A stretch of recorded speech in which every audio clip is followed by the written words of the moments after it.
Dans cette vidéo, on va voir un outil pour travailler avec la typographie dans nos pages web. C'est un outil qui s'appelle TypeNugget. L'adresse c'est beta.typenugget.com. Un outil en version bêta, mais qui est quand même assez fini pour qu'on puisse l'utiliser dans nos sites web. Pour utiliser l'outil et générer le code ici avec le bouton, il faut s'enregistrer. Donc, il faut être connecté à TypeNugget. Donc, moi, j'ai déjà un compte. Je vais me loguer.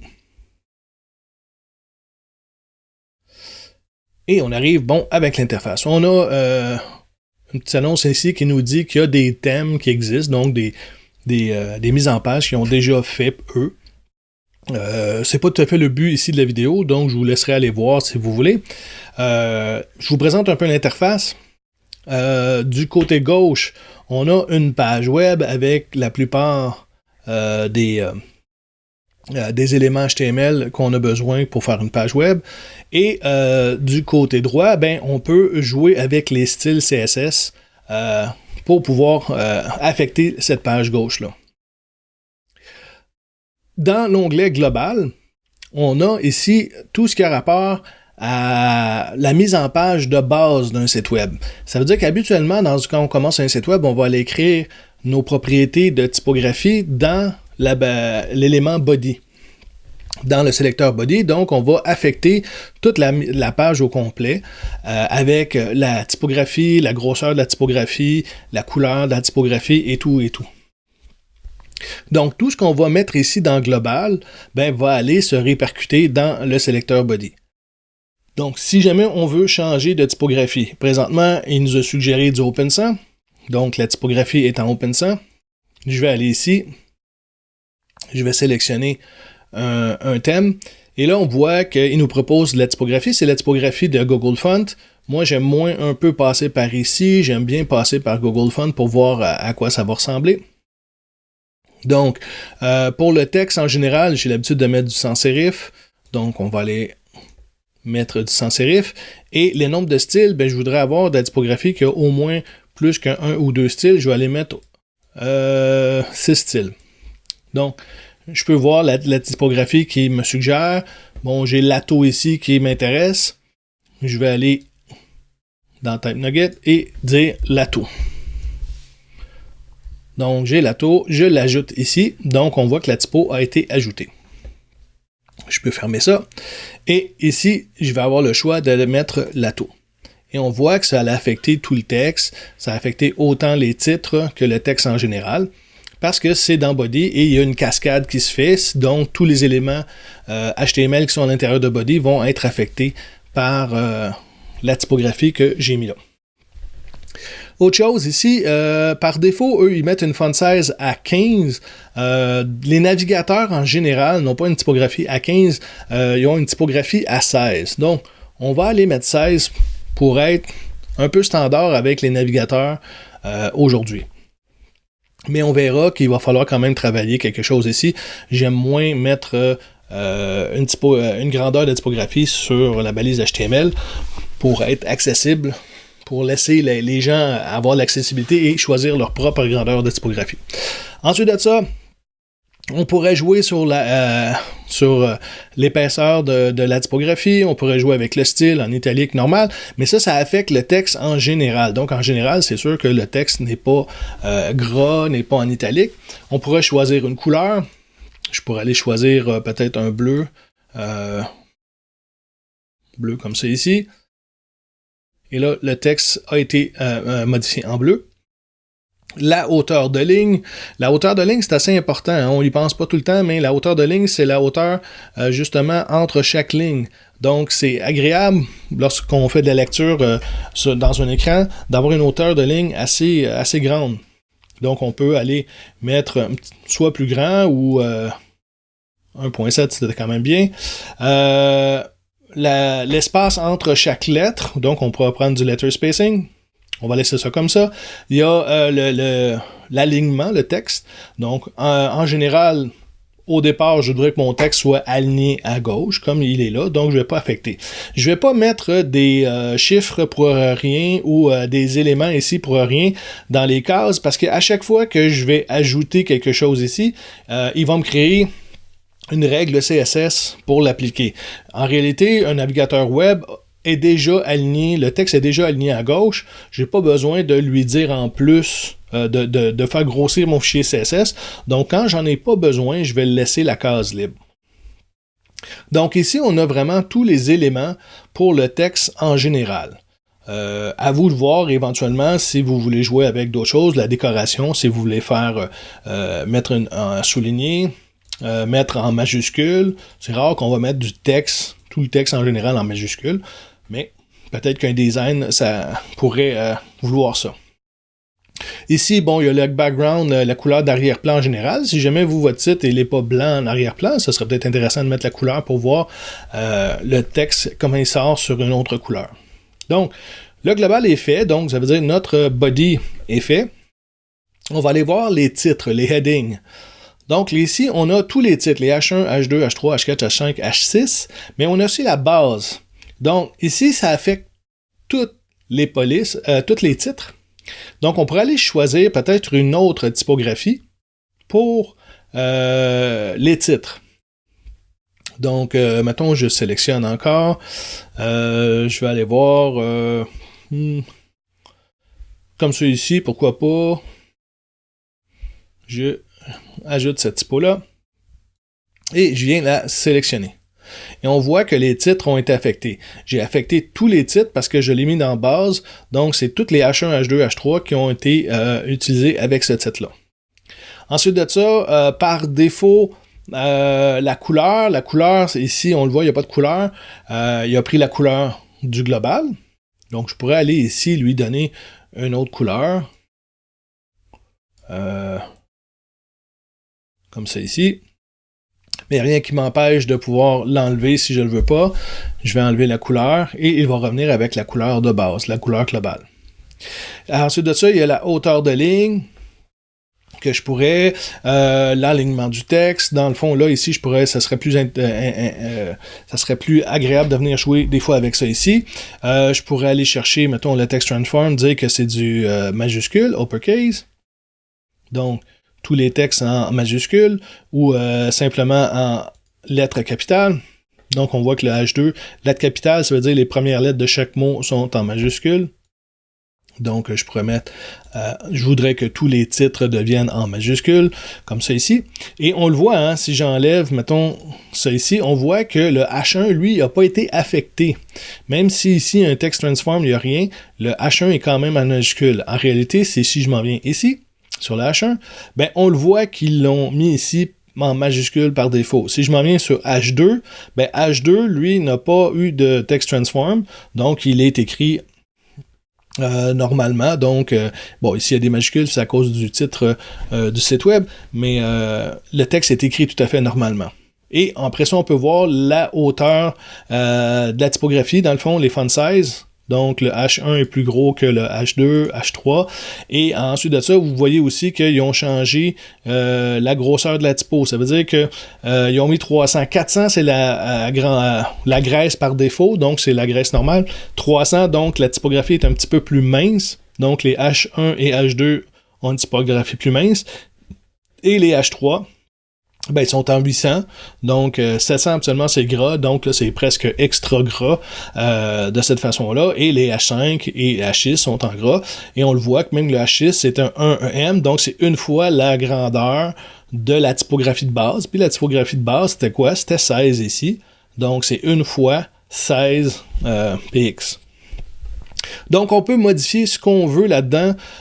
Moi, je pourrais dire que la couleur du H2, ben, je vais la mettre rouge, comme ça ici, donc le H2 devient rouge. Je peux modifier chaque élément, chaque style pour chaque élément H1 jusqu'à H6, mais la base, elle, donne un ensemble au départ, donc tout le monde aura cette typographie-là, mais ensuite, on peut choisir. Et même, je pourrais dire, moi, le H4, ben, je voudrais aller le chercher en Open 100.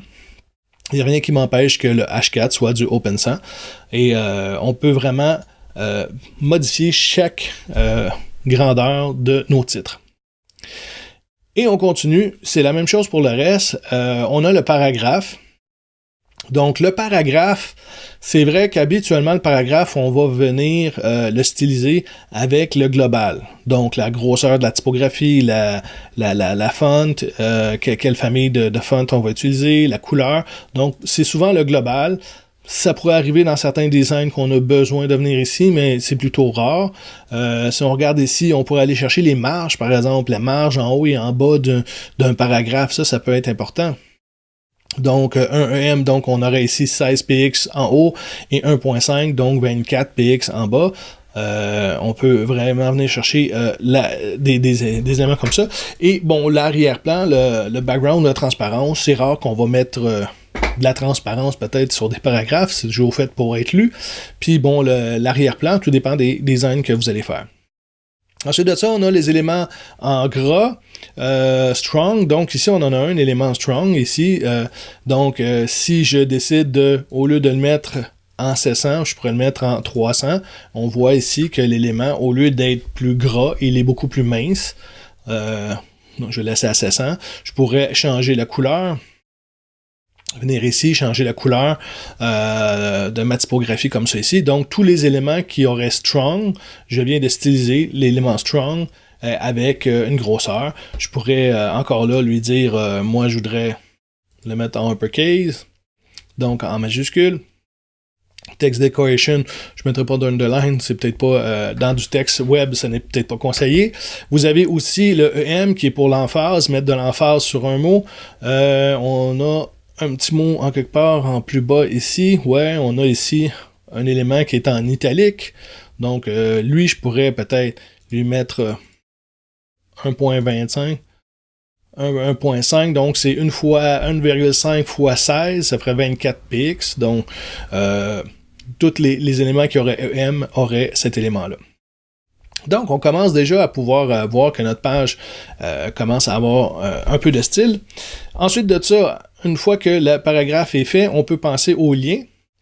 Bon, quelle couleur les liens ont? Donc, on pourrait avoir la couleur mauve comme ça ici. On pourrait aller chercher une autre typographie. Ensuite de ça, on a le survol. Quelle couleur le survol va avoir? On peut aller chercher peut-être un élément comme ça ici. Donc, quand je vais faire un survol, ben j'ai ma couleur ici. Ma couleur active lorsque je vais enfoncer, la couleur d'un lien visité. Donc, vous avez tous les éléments ici. Je peux peut-être aller chercher un rouge pour quand il est actif, puis un visité, je vais aller chercher un bleu comme ça ici. Donc, ce seront vos liens, à savoir qu'est-ce que vous voulez. Est-ce que vous voulez que les liens au départ, text decoration, je ne veux pas de souligner, donc j'enlève pas underline, mais c'est none. Donc, mes liens ne sont pas soulignés, je n'ai pas donc, au départ, est-ce que c'est ça que je veux? Je pourrais faire ça de cette façon-là. Et ensuite de ça, ben, les listes à puces, à savoir qu'est-ce que vous voulez comme liste à puces. Les listes à puces, ici, on a une liste UL et une liste OL. À vous de voir, est-ce que le OL, on voudrait changer la couleur? Est-ce que le UL? Est-ce que les LI, l'espace, les marges entre les éléments? Donc, je vais laisser ça comme ça ici, mais on pourrait vraiment aller styliser tous ces éléments-là. Une fois que c'est fait, on est satisfait de notre mise en page, on a juste du texte présentement, on n'a aucune image, mais on peut avoir un aspect de nos couleurs, de nos grosseurs de texte, et surtout l'espacement entre les paragraphes, donc c'est assez le fun pour pouvoir jouer avec ça. On va générer notre code. Donc, on va aller ici, générer le code. Et là, il nous donne un lien. Moi, je ne passerai pas par le lien, parce que j'ai toujours peur que, c'est hébergé sur TypeNugget, et bon, c'est pas notre site à nous. Je préfère, de toute façon, les CSS, vous allez les modifier. On laissera pas la mise en page comme ça. Donc, ce qu'on va faire, c'est qu'on va télécharger la page complètement ici. Donc, on va vraiment télécharger le CSS qui a été généré. Et on va aller voir. Ici, on a notre fichier TypeNugget comme ça. J'avais déjà commencé, on va aller voir qu'est-ce que ça a, mais j'avais déjà commencé une page web. OK, j'avais commencé une page web ici. La page web, j'ai été la récupérer sur GitHub à cette adresse-là. C'est une page web avec tous les éléments possibles en HTML, les tableaux, les articles, les headers, les sections et tout. Donc, on a ici une mise en page avec tous les éléments. Donc, ça peut me permettre de pouvoir tester les styles que je vais utiliser. Et ici, on a les styles que moi j'ai commencé, donc mon fameux reset pour le box sizing. La base, c'est ici qu'on va venir porter les CSS qui a été créé parce que c'est les CSS de base. Ensuite de ça, bon, j'ai une mise en page, j'ai un wrapper qui me dit que c'est 1080 et j'ai les modules, tout le reste de ma mise en page qui viendrait se mettre ici. Donc, moi, je vais aller porter mes CSS là. Par contre, je vais aller prendre ça, je vais le copier. Je vais aller le porter ici. Ça me dit oui. OK. Et là, on voit que ce qu'il a créé. On voit ici qu'il m'a importé de la typographie. Bon, la typographie, elle est Greya 100. La Lato et la OpenSAN. Pourtant, la OpenSAN, je ne l'ai jamais utilisée, mais bon, comme je ne l'avais pas enlevé de mes éléments, ben, il m'a importé ma typographie comme ça ici. Moi, j'aime moins l'import comme ça, l'importer l'URL. C'est moins une façon efficace de faire. En réalité, c'est que lors du téléchargement d'une page web, il va être obligé de télécharger la page index.html. Ensuite de ça, il va aller vérifier, bon, le style.css. Une fois qu'il a fini de télécharger le style.css, ben là, il va pouvoir commencer à télécharger la typographie. Si on met plutôt ces éléments-là dans un lien, dans un index.html, ben, c'est un petit peu préférable. On va pouvoir, ça va être beaucoup plus facile pour lui de télécharger s'il a le temps de télécharger le CSS en même temps que la typographie. Donc ça ici, on va déménager ça. Ensuite de ça, il y a le normalize qui est ici. Moi, je vous encourage pour tout de suite à mettre le normalize dans votre site web. Je ne le mettrai pas pour tout de suite, donc ça ici, je ne l'utiliserai pas. Et tous les styles qui ont été créés sont ici. Donc, on le voit que dans Body, on avait dit que c'était du Lato, que la font size, c'était du size.px, et ensuite de ça, on a les couleurs, l'arrière-plan, la hauteur de ligne. Ensuite de ça, on a les H1, H2, H3 jusqu'à H6. Donc, par défaut, il nous fait un groupe de sélecteurs. Bon, il nous a dit que tous les sélecteurs étaient de 600 et que la font family ici, c'était Ali Greya. Greya, ouais. Ensuite de ça, ben là, on s'en va pour chaque sélecteur de titre. On a sa propre grosseur de typographie, le font weight, la marge en haut et en bas. Ici, on a du majuscule, du uppercase, et les autres, on n'en a pas. Donc, on voit que le H2 a sa propre couleur. Chaque élément est stylisé selon ce qu'on avait sélectionné. Ensuite de ça, on a le paragraphe. On a le strong, ce que je disais tantôt. Si on met un élément strong, on va le mettre d'une certaine couleur. L'élément EM. On a le A. Le A ici, qui est plus ou moins bien fait. Je ne sais pas si vous avez vu ma vidéo sur le véritable Hamburger Angus. Donc, le véritable ici, ça aurait dû être un 2-point-link. Puis, le véritable, c'est le V qui va ici. Si vous ne l'avez pas vu, vous allez pouvoir l'avoir plus tard. Et donc, dans le fond, mon truc, c'est le véritable Hamburger Angus, LVHA. Donc, il devrait réellement être dans cet ordre-là pour que le visited et que le over et le active soient bien dans une page web pour qu'il s'active comme il faut. Ensuite de ça, on a les styles pour les listes ici. Donc, ce qui me reste à faire, dans le fond, c'est de prendre tout ça.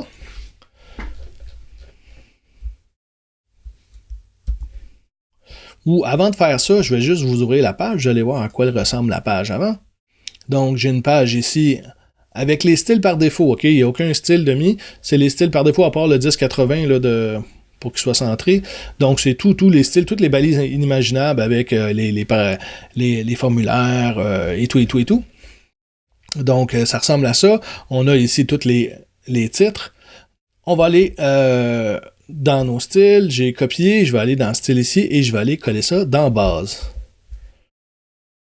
Donc, juste en faisant ça, sans même mettre la typo, là, j'ai pas changé la typo, ce que je pourrais faire recharger ici. Ouais,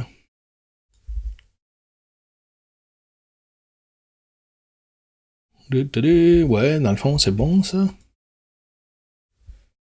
Ouais, ok, bon. J'ai enlevé le cache.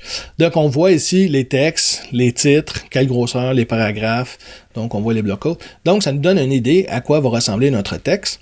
On n'a pas le bon texte parce qu'il faut charger les bonnes typographies. Si je m'en viens voir ici, si je m'en viens dans Type Nugget,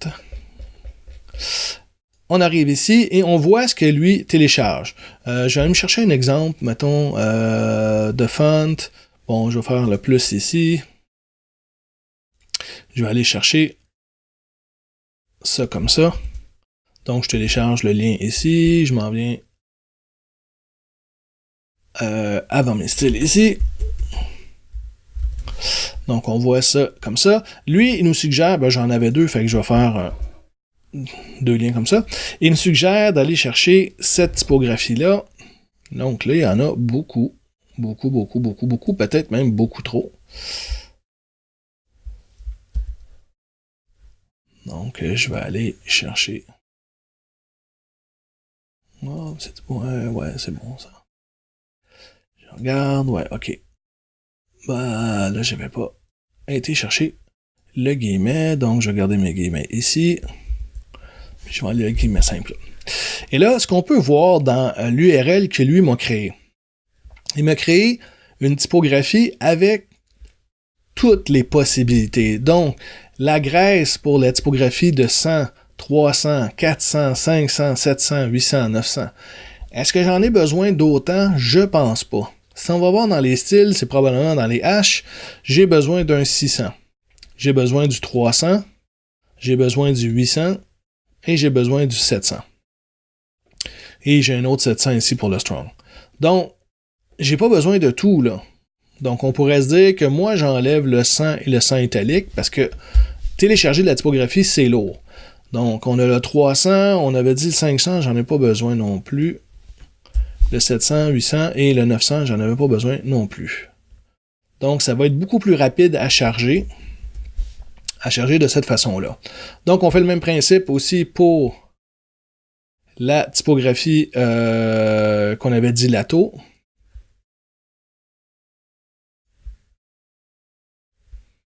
Donc, je copie ça ici. J'arrive ici comme ça. Là, encore là, j'ai le 100, 300, 400. Probablement que je n'utilise pas le 100 à peu près nulle part, je pense pas. Une façon de chercher rapidement, c'est de chercher le font weight et savoir est-ce que j'ai 300, 800, 800. Donc, ça encore là, c'est les H, donc ce n'est pas la typographie générale.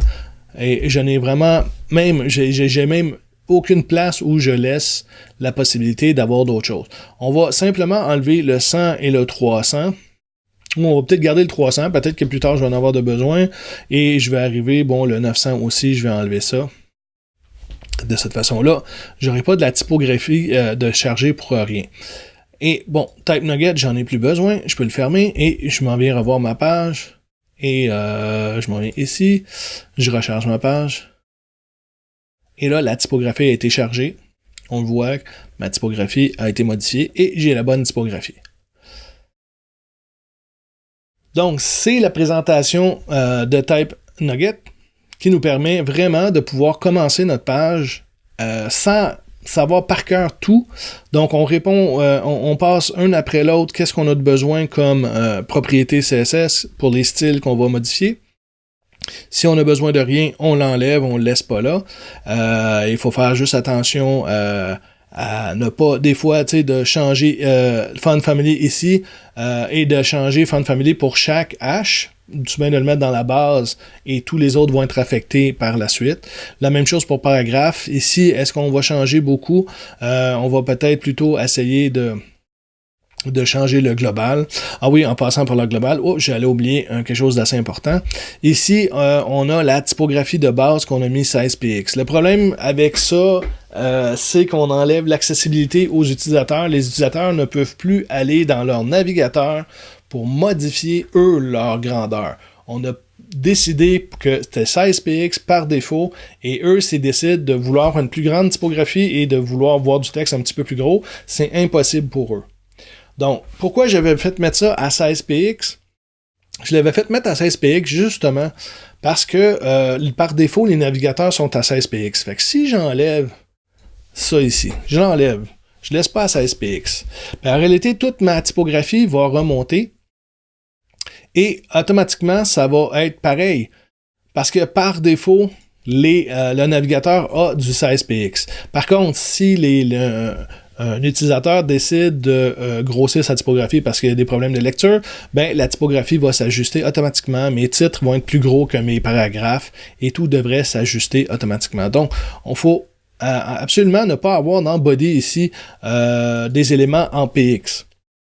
Donc, essayez d'y penser lorsque on s'en met dans Type Nugget ici, de mettre la typographie de base à 16 pour être comme le navigateur, et lorsqu'on importe les données, on enlève le 16 de ce côté-là.